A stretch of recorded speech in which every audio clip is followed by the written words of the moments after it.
Greetings and a warm welcome to this week's edition of 401k Real Talk, and a happy Thanksgiving to you and to yours. This is Fred Barstein, contributing editor at wealthmanagement.com's RPA channel and CEO at Trow, TPSU, and 401k TV. I review all of the past week's stories and select the most important and interesting ones, providing open, honest, and candid discussion you will not get anywhere else. So let's get real. First story. The DOL periodically issues guidance like it did with target date funds in 2013 and more recently with cybersecurity. Now it has released a report entitled Artificial Intelligence and Worker Well-Being, Principles and Best Practices for Developers and Employers. While aimed generally at workers, parts are relevant to plan sponsors and their partners, covering ethical AI and financial decision-making, how AI should be transparent and free from bias, being tested and monitored periodically, empowering participants, providing advice at scale, facilitating one-on-one meetings with advisors, not just automating processes, and transparency and trust, communicating how and when AI is to be deployed. Because the question is not whether AI will have a major impact on DC plans, participants, and their partners, it is how and when. Next story. The DOL claimed that they are allowed to share data with plaintiffs' attorneys. Virginia Fox, chair of the House Committee on Education and Workforce, called on the Office of the Inspector General to look further into the practice, asking whether it is appropriate.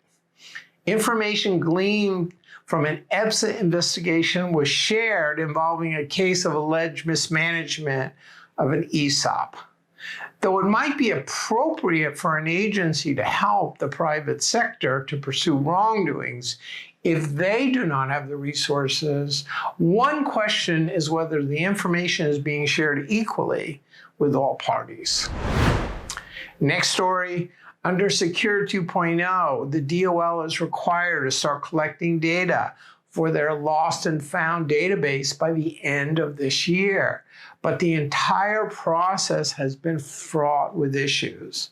First, it was assumed that other agencies like the IRS would share information like it does with the Social Security Administration, which has not happened.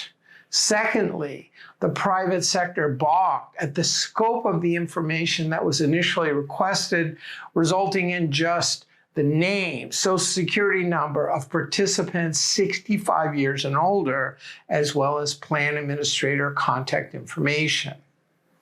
With people changing jobs 12 to 13 times over the course of their careers, providing information to allow them to aggregate assets, not just in DC and DP plans, but also IRAs, is critical. Perhaps the private solution, like the Portability Services Network, will help, along with the DOL's auto portability rules. Final story, there are currently 40 national record keepers and hundreds of local ones. Firms like One America that do not have scale or a unique distribution or service model are likely to be sold or exit the business. Though there is a flurry of activity when a sale is announced, even after integration, the new record services can suffer as they may have to cut costs while struggling to train service people on a new system, all of which is an opportunity for experienced RPAs. Read my recent wealth management column about how savvy RPAs are winning new plans from advisors not able or willing to step up after their client's provider is acquired, and how RPA consolidation may come into play. And last but not least, my recent LinkedIn poll stated Advisor-managed accounts create significant conflicts of interest for advisors that are paid extra for that service. Almost 2/3 of you strongly agreed or agreed, with less than 10% strongly disagreeing. So those were the most important and interesting stories from the past week.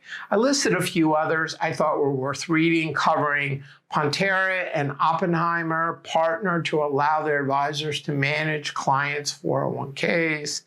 Texas governor directs all state agencies to divest from China. End-of-year task for 401k plans, and NAGDA's guide to government DC plans. Please let me know if I missed anything or if you like to comment. Otherwise, I look forward to speaking to you next week on 401k Real Talk.